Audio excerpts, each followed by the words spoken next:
Hey, look out. It's Faith Talk Live. I'm Rick Probst. And I'm Dan Ratcliffe. The doctor is in. Kevin Daly there, Broken Chains International. And I am convinced, Dan, as I mentioned before we went live, this guy does stand up on the side. Not only is he a biblical scholar, an amazing biblical counselor, et cetera, but he's a funny, funny man. Kevin, how are you?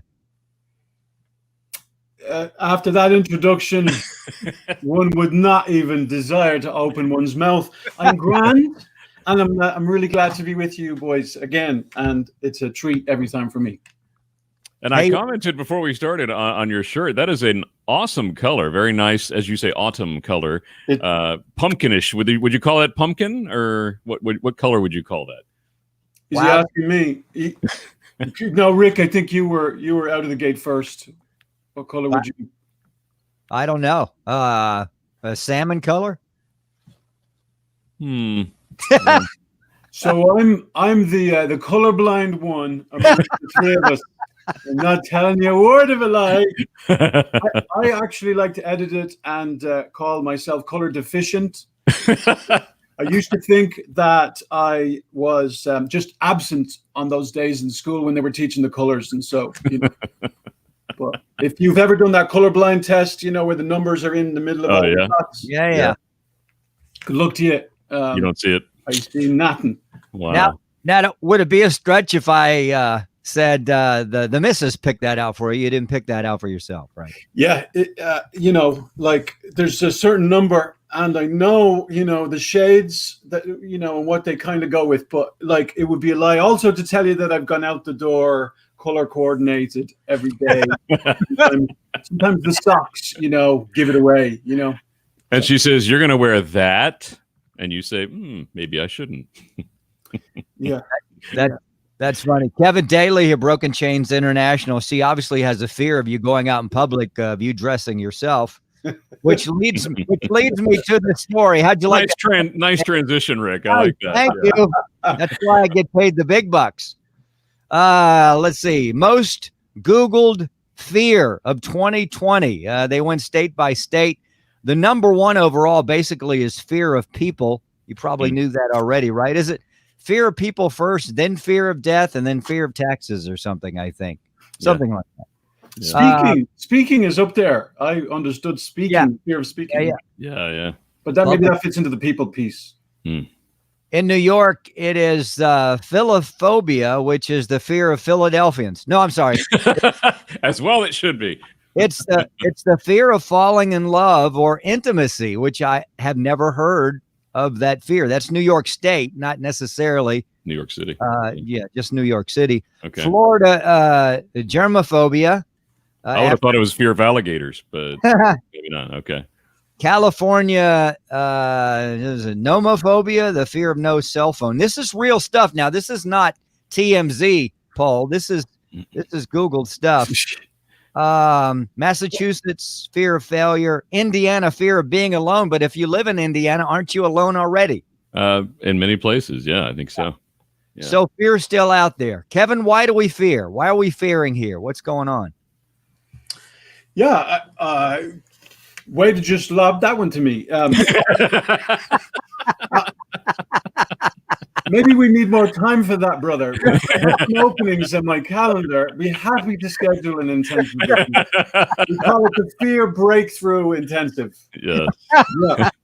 So it could be that the person, people don't have security in knowing that their heavenly Father, their Maker, their Creator's in control and sovereign, right, over all of it, right. I was thinking the other day when the foundations, are shaken or stumble or falter, what do the righteous do? And so, so sometimes it's that, sometimes there's neurological stuff going on, there's biological stuff going on, physiological stuff going on. So it's not just a intellectual, mental, cognitive issue, right?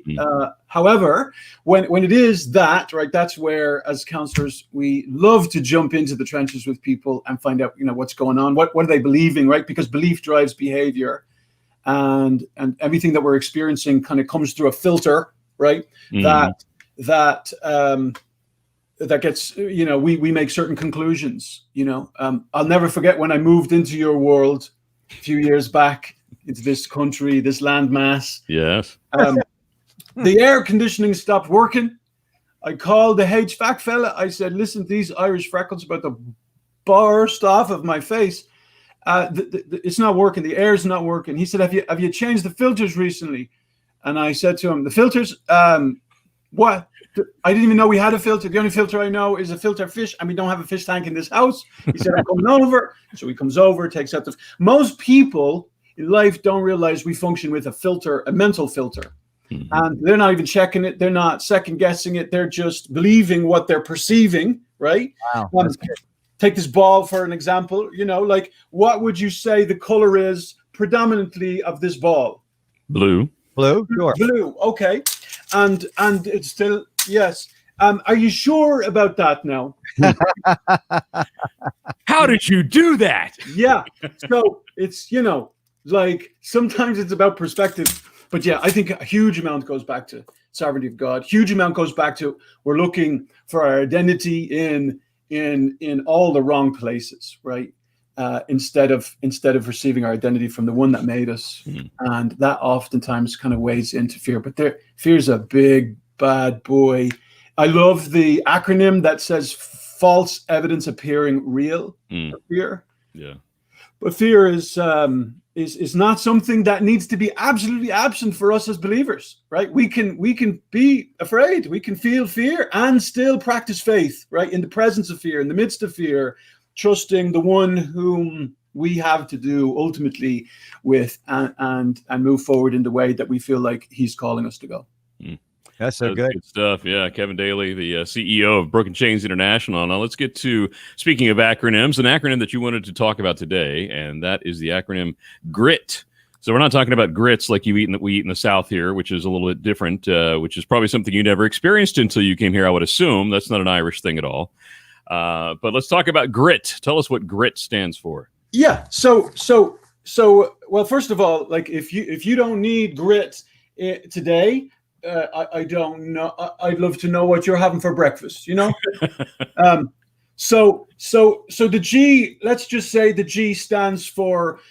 There's a need for growth in us to be able to experience this thing we call grit, right? Resiliency, being able to bear under the pressure, right? Paul said, on every side we're feeling pressures and we're perplexed. He said, so that the life of Jesus might be made manifest in our mortal bodies, right? Yeah. Our brains are wired to seek pleasure first, not seek grit and pressure, right? And perplexing situations or circumstances, right? The brain is wired to use as little energy as possible and avoid pain, real or imagined. That's how our brains are wired. That's how we come out of the womb, right? So grit is not something that we're like, yes, please sign me up for it. At least the majority of people. Right. So there's an aspect of growth, I would say, that is part of grit, that we are all being stretched, right? Out of our comfort zones. And that's the other challenge is that most of us want to stay in our comfort zones, but life begins, real life begins on the other side of our comfort zone, right? Or at least being stretched, being moved outside of it, where we have to explain in the natural something that is beyond ourselves. You with me? Right? Like where our dependence on our maker has to increase for us to bear up under, for us to remain faithful, for us to experience this thing called grit. We have to grow. Does that make sense? Yeah, that's good stuff. For that to happen, I would suggest I'm writing on my whiteboard. We need a new marker. I love how God has a sense of humor, because this next word, watch it, is reveal. And I didn't plan that. Right? Reveal is the R. The R is reveal, right? Yeah. And part of grit is that I need God to open my eyes for me to see what I really need to see. When Jesus came in Luke 4, first public ministry kind of speaking gig for Jesus was in the synagogue, and he said that the Spirit of God's upon me and has anointed me to preach the good news, the gospel. We got that as believers. We got that down pat. Comma. He didn't stop there. He's also come to heal the broken hearts, to set the captives free, to open the doors of bondage of those of us that are in bondage, and to open the eyes of the blind. That's good, Kevin. And so to experience grit, we need the one who gives sight to help us see what we need to see. It's a beautiful prayer. God, open my eyes, help me see what I need to see. And while you're at it, chuck in Jimmy chapter 3, verses 19. I think it says, be quick to hear, slow to speak, and slow to anger. Yeah. Revelation is needed so that we can also experience grit, because if we believe, if we behave based upon what we believe, then it's going to matter hugely what is being revealed to us. We live in an age of infobesity. Wow. Like that. Infobesity. I like that. Robbed that just yesterday from somebody somewhere. Wow. I don't even remember the chap's name. But infobesity, that's the word. We don't need more information. We need revelation from above, and we need to take action on what is being revealed to us, right? That's our greatest challenges, is not more info, not more education, not that we're against that, but really more application, more action steps, right? We're talking to Kevin Daly, the CEO of Broken Chains International, and we're talking about grit. We've got grow, we've got reveal. What are the I and the T? Let's find out right now. All right. I love these radio voices, you know. You have me on the edge of my seat. Literally, I'm on the edge of my seat, right? So, look, I'm still wrestling with I, okay? But for right now, let's say I is innovate, okay? Which sounds a little much. You know, we could say iterate, okay?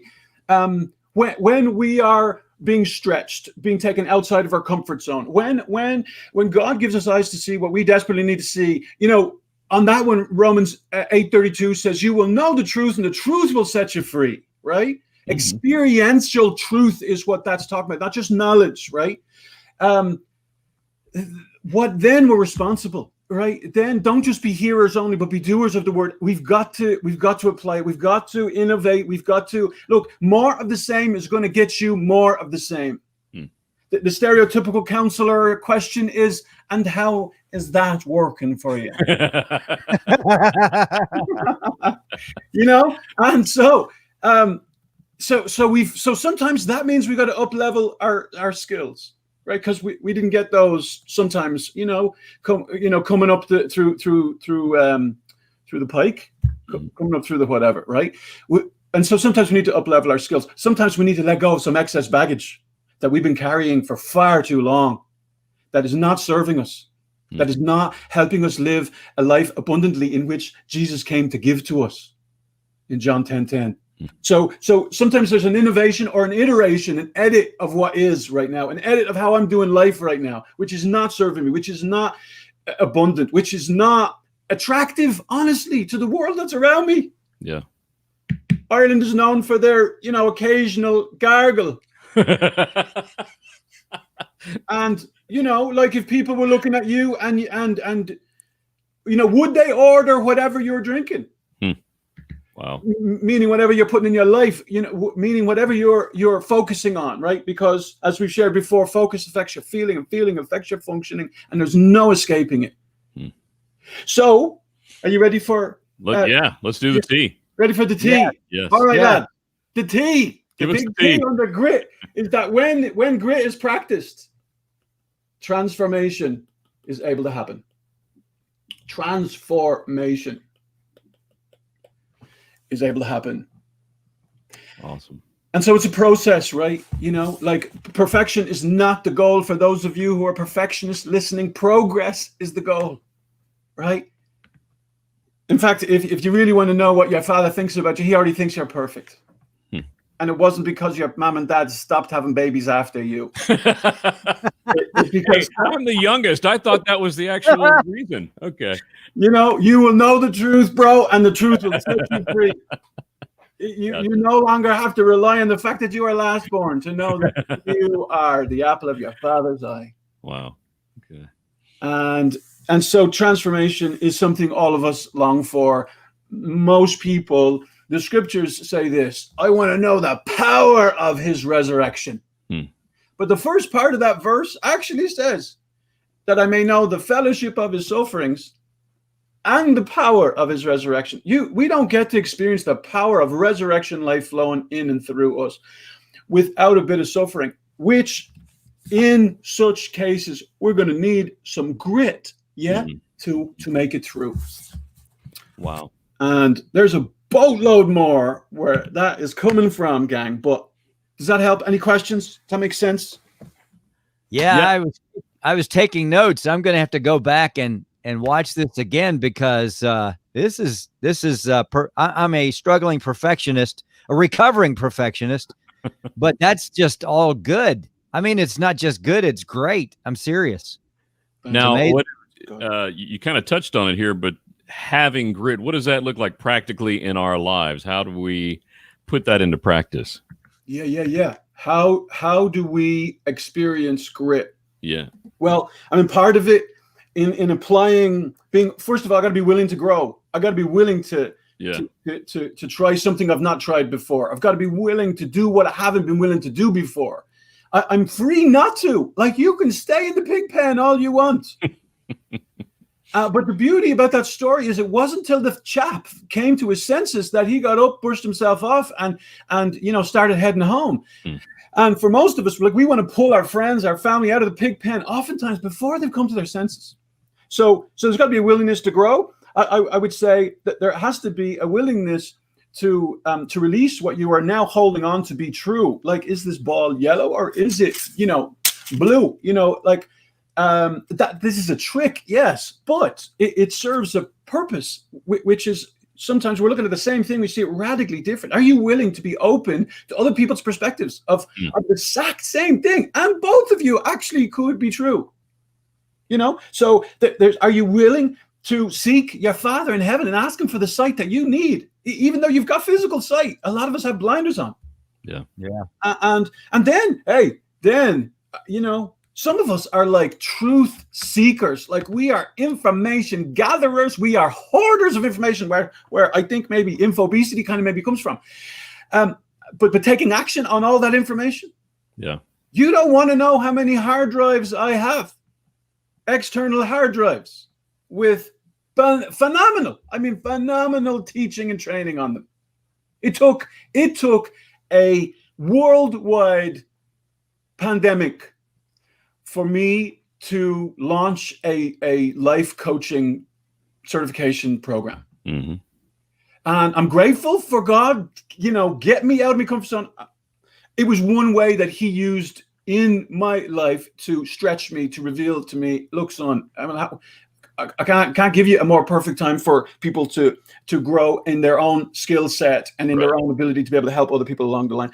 We could talk about the result, would be transformation. We could talk about a personal observation check-in, I would say to you. And this would need to happen daily because just really quickly, number one, self-awareness is part of the practice of grit. Number two is increasing your emotional capacity, which increases your grit because, and again, emotional capacity, most of us don't speak the language of emotion. I knew the counselor was going to get to emotion sooner or later. Well, we need to practice. There's an emotional wheel. Just search an emotional wheel. But if you send me a text to 678-608-2111, send me a text to 678-608-2111. I will send you an emotional wheel that will help you articulate what's going on underneath the iceberg, right?